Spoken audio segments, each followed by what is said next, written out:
ਸ਼ਾਹ ਦਾ ਡੇਰਾ। ਬਾਬਾ ਬੁੱਲੇ ਸ਼ਾਹ ਬੁਨਿਆਦੀ ਤੌਰ ਤੇ ਉਸ ਵੇਲੇ ਤੇ ਪੁਰਾਣਾ ਜਿਹੜਾ ਅਸੀਂ ਕਹਿੰਦੇ ਆ ਉਹ ਇਹੀ ਕਸੂਰ ਸੀ। ਬਾਬਾ ਬੁੱਲੇ ਸ਼ਾਹ ਦਾ ਪਰ ਜਿਤਨੀ ਆਬਾਦੀ ਹੋਈ ਹੈ ਉਹ ਤੇ ਬਾਅਦ ਦੀ ਹੋ ਰਹੀ। अरे चिलेगा गए गली से बाबा बोले से जिथे चिला गया ये चिलेगा नहीं अजय नहीं नाल ही गली छोड़ा ना एक गली हां ही चिलेगा हां ਤੇ ਇੱਥੇ ਜਿਹੜੇ ਪਾਰਟੀਸ਼ਨ ਵੇਲੇ ਕੁਝ ਲੋਕ ਗਏ ਸਨ ਜਿਨ੍ਹਾਂ ਦੀਆਂ ਬਿਲਡਿੰਗਸ ਨੇ ਸਾਰਾ ਕੁਝ ਸੀ, ਕਦੀ ਕੋਈ ਆਇਆ ਤੁਸੀਂ ਇੱਥੋਂ ਦੇ ਪਰਮਾਨੈਂਟ? हां नहीं नहीं नहीं कौन नहीं ਉਸ ਤੋਂ ਬਾਅਦ ਫਿਰ ਨਹੀਂ नहीं ਆਉਣਾ आना बस ਤੇ ਤੁਹਾਨੂੰ ਹੈ ਕੋਈ ਪਾਰਟੀਸ਼ਨ ਵੇਲੇ ਤੁਹਾਡੀ ਕਿਤਨੀ नहीं नहीं मेरी सन बीजा बताए थे ਤੁਹਾਡੀ ਉਸ ਤੋਂ ਬਾਅਦ ਦੀ ਬਾਅਦ, ਉਸ ਤੋਂ ਮਤਲਬ ਹੈ ਕੋਈ ਨਹੀਂ ਉਸ ਤੋਂ कोई ਬਾਅਦ नहीं तो कोई नहीं आया ਅੱਛਾ ਲੋਕ ਯਾਦ ਕਰਦੇ ਆ ਜੀ ਜਿਵੇਂ ऐसे गाले की ਹਾਂ, ਉਸ ਸਾਈਡ ਤੋਂ ਕਿ ਇੱਥੇ ਆਏ ਤੇ ਉਹ ਯਾਦ ਕਰਦੇ।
शुरू तक कसूर के रहने वाले हैं। मेरा जंपल है मेरे लाल मकान और उम्र इस वक्त कितनी? मेरी उम्र ये 56 ਤਾਂ ਜਿੱਥੇ ਅਸੀਂ ਖੜੇ ਆ ਹਾਂਜੀ ਇਹ ਮਕਾਨ ਜਿਹੜੇ ਹੈਗੇ ਆ ਤੁਹਾਨੂੰ ਪਤਾ ਹੈ ਕਦੋਂ ਬਣੇ?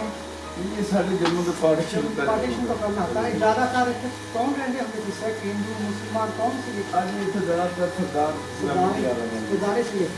ਜਦੋਂ ਪਾਰਟੀਸ਼ਨ ਹੋਈ ਤਾਂ ਜ਼ਿਆਦਾਤਰ ਖਾਲੀ ਰਹੇ ਆ। ਅੱਜ ਜਦੋਂ ਸਾਡੇ ਅਸੀਂ ਛੋਟੇ ਛੋਟੇ ਪੈਰ ਹੁੰਦੇ ਨਾ ਉਹ ਸਵੇਰੇ ਦੇ ਜਿਹੜੇ ਲੋਕ ਮੌਜੂਦ ਨੇ ਨਾ ਇਹਨਾਂ ਕੋਲ ਮਕਾਨ ਇਹਨਾਂ ਸੀ ਜੀ ਜੀ ਸ਼ੁਰੂ ਤੋਂ ਸ਼ੁਰੂ ਤੋਂ ਹੀ। ਉਸ ਤੋਂ ਬਾਅਦ ਕੋਈ ਇੰਡੀਆ ਤੋਂ ਕੋਈ ਆਏ ਦੇਖਣ ਇੱਥੇ? ਇੱਥੇ ਨਾ ਇੰਡੀਆ ਤੋਂ ਆਉਂਦੇ ਰਹਿੰਦੇ ਨੇ ਕਈ ਦਫਾ। ਪਿੱਛੇ ਕੋਈ ਮਕਾਨ ਹੈਗਾ ਮੇਰਾ ਦੋਸਤ ਸੀ ਉਹਨਾਂ ਕੋਲ 4-5 ਸਰਦਾਰ ਆਏ ਸੀ। ਹਾਂਜੀ ਉਹਨਾਂ ਨੇ ਫਿਰ ਕਾਫੀ ਉਮਰ ਦੇ ਸੀ। ਹਾਂਜੀ ਉਹਨਾਂ ਨੇ ਫਿਰ ਦੱਸਿਆ ਜੀ ਇਹ ਜਿਹੜੀ ਬਿਲਡਿੰਗ ਹੈ ਨਾ ਇੱਥੇ ਮੈਂ ਖੜਾ ਸਾਂ, ਇੱਥੋਂ ਮੈਂ ਡਿੱਗਾ ਸਾਂ, ਮੈਨੂੰ ਚੋਟ ਲੱਗੀ ਸੀ। ਮੇਰੀ ਫੁੱਫੀ ਜੀ ਮੈਨੂੰ ਬਾਰ-ਬਾਰ ਕਹਿੰਦੀ ਮੈਨੂੰ ਪੰਜਾਬ ਲਿਆ ਕੇ ਤੈਨੂੰ ਪਾਕਿਸਤਾਨ। ਉਹ ਕਹਿੰਦੇ ਯਾਰ ਕਿਸੇ ਟਾਈਮ ਲੱਗਾ ਤਾਂ ਜ਼ਰੂਰ ਅਸੀਂ ਜਿਹੜਾ ਆਵਾਂਗੇ। ਤੇ ਇਸੇ ਮਕਾਨ ਸਾਹਮਣੇ ਸੀ ਲੱਭਦਾ ਸਾਨੂੰ ਮਿਲ ਗਿਆ ਆਪਦਾ ਮਕਾਨ ਜਲਦੀ ਤੇ ਅਸੀਂ ਇੱਥੇ ਹੋ ਗਏ। ਉਸ ਤੋਂ ਬਾਅਦ ਉਹ ਨਹੀਂ ਆਏ। ਇੱਕ ਗੱਲ ਇਹ ਵਧੀਆ ਲੱਗੀ ਕਿਉਂਕਿ ਚੜ੍ਹਦੇ ਪੰਜਾਬ ਤੇ ਜਿਸ ਤਰ੍ਹਾਂ ਦੇ ਮਕਾਨ ਹੈ ਉਹ ਢਾਹ ਦਿੰਦੇ ਹੁਣ ਨਵੀਆਂ ਕੋਠੀਆਂ ਬਣਦੀਆਂ ਨੇ। ਇੱਥੇ ਤਾਂ ਵੈਸੇ ਆਹ ਦੇਖਣ ਨੂੰ ਮਿਲਿਆ ਇੱਥੇ ਜ਼ਿਆਦਾਤਰ ਪੁਰਾਣੇ ਮਕਾਨ ਆ ਜਾਂ ਢਾਹ ਦਿੱਤੇ ਕਾਫੀ? ਕੁਛ ਕਾਫੀ ਢਹਿ ਗਿਆ ਨਾ ਪੁਰਾਣੇ ਦੇ ਜ਼ਿਆਦਾ ਮਕਾਨ। ਹਾਂਜੀ ਉਹ ਵੀ ਮਕਾਨ ਸਾਡੇ ਪੈਦਾ ਹੋਣ ਤੋਂ ਪਹਿਲੇ ਪਾਰਟੀਸ਼ਨ ਦਾ ਉਹ ਵੀ ਸਾਹਮਣੇ। ਹਾਂਜੀ ਬੇਗਾ ਪਾਰਟੀਸ਼ਨ ਇਸ ਗੱਲ ਪਹਿਲਾਂ ਹੀ ਜੀ ਜੀ ਸੋ ਜਿਹੜੇ ਜ਼ਿਆਦਾਤਰ ਆਏ ਇਸ ਮੁਹੱਲੇ ਦੇ ਵਿੱਚ ਚਲੋ ਉਹ ਚੜ੍ਹਦੇ ਪੰਜਾਬ ਤੋਂ ਕੋਈ ਖਾਸ ਇਲਾਕੇ ਤੋਂ ਆਏ ਆ ਜਾਂ ਅਲੱਗ? ਇਹ ਜ਼ਰਾ ਕਰਨਾ ਇਸ ਮੰਡੇ ਦੇ ਵਿੱਚ ਨਾ ਕੁਝ ਘਰ ਹੈਗੇ ਨੇ ਜਿਹੜੇ ਫਿਰੋਜ਼ਪੁਰ ਤੋਂ ਆਏ ਫਿਰੋਜ਼ਪੁਰ ਤੋਂ। ਹਾਂਜੀ ਤੇ ਉਹ ਨਾਲ ਹੀ ਆ ਹਾਂ ਨਾਲ ਫਿਰੋਜ਼ਪੁਰ ਉਹ ਵੀ ਸਾਨੂੰ ਸਾਡੇ ਵੱਡਿਆਂ ਨੇ ਦੱਸਿਆ ਕਿ ਅਸੀਂ ਫਿਰੋਜ਼ਪੁਰ ਦੇ ਸਾਡੇ ਵੱਡੇ ਹੋਰ ਇੱਥੇ ਘਰ ਨੇ ਉਹ ਵੀ ਫਿਰੋਜ਼ਪੁਰ ਦੇ। ਠੀਕ ਹੈ। ਤਾਂ ਇੱਥੇ ਜਿਹੜੇ ਆਪਸ ਜਿੰਨੇ ਵੀ ਇੱਥੇ ਰਹਿੰਦੇ ਆ ਆਪ ਤੁਸੀਂ ਪਿਆਰ ਮੁਹੱਬਤ ਦੇ ਨਾਲ ਰਹਿੰਦੇ ਬਿਲਕੁਲ ਪਿਆਰ ਮੁਹੱਬਤ ਦੇ ਨਾਲ ਜੀ ਭਾਈ ਸਾਹਿਬ ਨਾਲ ਮਾਤਰ ਕੇ ਦਰਵਾਜ਼ੇ ਖੁੱਲੇ ਹੀ ਹੁੰਦੇ ਆ, ਬੰਦ ਨਹੀਂ ਕਰਦੇ। ਸਾਡੇ ਘਰਾਂ ਦੇ ਬੜੇ ਬੰਦੇ ਚੋਰੀ ਚਾਰੀ ਨਹੀਂ ਹੁੰਦੀ ਗਈ। ਨਹੀਂ ਪਰ ਅੱਲਾ ਦਾ ਸ਼ੁਕਰ ਹੈ ਅਸੀਂ ਨਾ ਅਸੀਂ ਕੈਮਰੇ ਵਗੈਰਾ ਲੱਗੇ ਹੋਏ ਨੇ। ਹਾਂਜੀ ਵੈਸੇ ਤੁਸੀਂ ਬਾਬਾ ਬੁੱਲੇ ਸ਼ਾਹ ਦੀ ਨਗਰੀ ਦੇ ਵਿੱਚ ਹੈ ਇਹ ਸਰਕਾਰ ਦਾ ਆਪਣਾ ਚਿਹਰਾ ਵੀ ਕੰਮ ਦਿਖਾਵਾ ਹਾਂਜੀ ਹਾਂਜੀ ਸਰਕਾਰ ਦੀ ਚਿਹਰਾ ਤੇ ਸਰਕਾਰ ਨੇ ਜ਼ਿਲ੍ਹਾ ਕੱਢੇ ਇਸੇ ਮਹੱਲੇ ਦੇ ਵਿੱਚ ਇਸੇ ਮਹੱਲੇ ਦੇ ਵਿੱਚ ਹਾਂਜੀ ਤੁਹਾਨੂੰ ਇਹ ਖਾਸ ਤੌਰ ਇੰਡੀਆ ਦੀ ਗੱਲ ਨਹੀਂ ਕਿ ਜਿੱਥੇ ਵੀ ਸੈਕਟਰੀ ਤੋਂ ਬਾਹਰ ਵੀ ਕਾਫੀ ਚੱਲ ਗਏ ਜੋ ਇੱਥੇ ਕਿਸੇ ਨੂੰ ਆਉਣਾ ਚਾਹੁੰਦੇ ਆ ਜਿਹੜਾ ਦਾ ਜਿਹੜੇ ਬਲੌਗ ਇੱਥੋਂ ਗਏ ਆ ਜੋ ਆ ਗਏ ਆ ਉਹ ਇੱਥੇ ਆਉਣਾ ਚਾਹੁੰਦੇ ਆ ਉਹ ਆ ਕੇ ਕਿਸ ਤਰ੍ਹਾਂ ਮਿਲ ਸਕਦੇ ਆ ਜਿਹੜੇ ਆਦਰੇ ਅਸੀਂ ਪਿਆਰਾ ਨਾਲ ਪੂਰਾ ਭਾਈਚਾਰੇ ਦੇ ਨਾਲ ਬੜਾ ਪਿਆਰਾ ਬੰਦਾ ਦਾ ਆਪਣੇ ਤੋਂ ਮੈਂ ਕਰੀਦਾ ਉਹ ਜਿਹੜਾ ਖਾਣਾ ਪੀਣਾ ਜਿਹਨੇ ਸੇਵਾ ਕਰੀ ਦੀ ਨਾਲ ਅਸੀਂ ਬਿਲਕੁਲ ਕਰਦੇ ਹਾਂ ਸਾਡੇ ਪਾਸੇ ਤੋਂ ਬੜੀ ਦਰਾਮ ਜਗ੍ਹਾ ਹੈ ਸ਼ੁਕਰੀਆ ਜਨਾਬ ਅੱਛਾ ਹੁਣ ਉਹ ਘਰ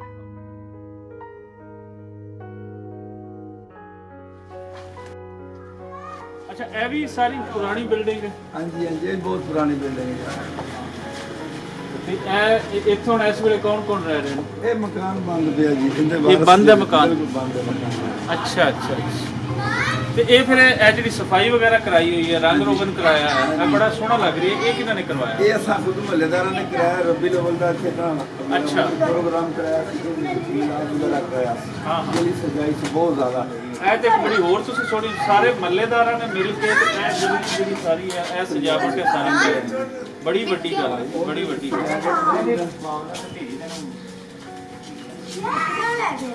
ਸਜਾਉਂਦੇ ਰਹੋ ਜੀ ਹਮੇਸ਼ਾ ਤੇ ਬੜਾ ਚੰਗਾ ਇੱਥੇ ਆ ਕੇ ਲੱਗਾ ਕਿ ਪੁਰਾਣੇ ਘਰ ਇਤਨੇ ਸੋਹਣੇ ਤਰੀਕੇ ਦੇ ਨਾਲ ਤੁਸੀਂ ਇਹਨਾਂ ਨੂੰ ਸਜਾਇਆ ਹੋਇਆ ਹੈ ਔਰ ਇਹ ਬੜਾ ਅੱਛਾ ਲੱਗ ਰਹੀ ਹੈ ਬਲਕਿ ਇਹਨੂੰ ਹੋਰ ਤੁਸੀਂ ਕਰ ਸਕੋ ਤੇ ਦੁਨੀਆ ਤੋਂ ਲੋਕ ਇੱਥੇ ਜਿਹੜੇ ਦੇਖਣ ਆਉਂਦੇ ਨੇ ਉਹਨਾਂ ਨੂੰ ਪੁਰਾਣੀ ਬਿਲਡਿੰਗ ਨਜ਼ਰ ਨਹੀਂ ਆਉਂਦੀ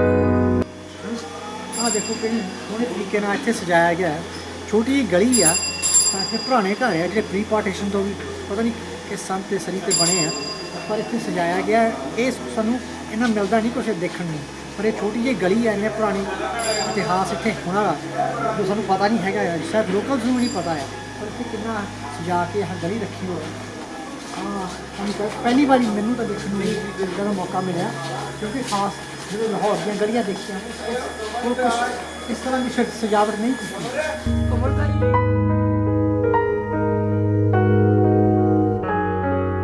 ਕਿਉਂਕਿ ਇਦਾਂ ਕੱਚੇ ਘਰ ਹੁੰਦੇ ਸੀ ਲੋਕਾਂ ਦੇ ਤੇ ਇਹ ਦੇਖੋ ਪੱਕੇ ਬਣੇ ਹੋਏ ਸਾਰੇ ਇਦਾਂ ਦਾ ਹੁਣ ਬਣਾਉਣਾ ਮੁਸ਼ਕਲ ਹੈ ਇੱਧਰ ਆਓ ਸਾਹਿਬ ਦੇਖੋ ਇਸ ਵੈਸੇ ਸਾਈਡ ਮੈਨੂੰ ਲੱਗਦਾ ਉਸ ਟਾਈਮ ਦੇ ਲੋਕੀ ਇੱਥੇ ਕਾਫੀ ਅਮੀਰ ਰਹਿੰਦੇ ਹੋਣੇ ਸੀਗੇ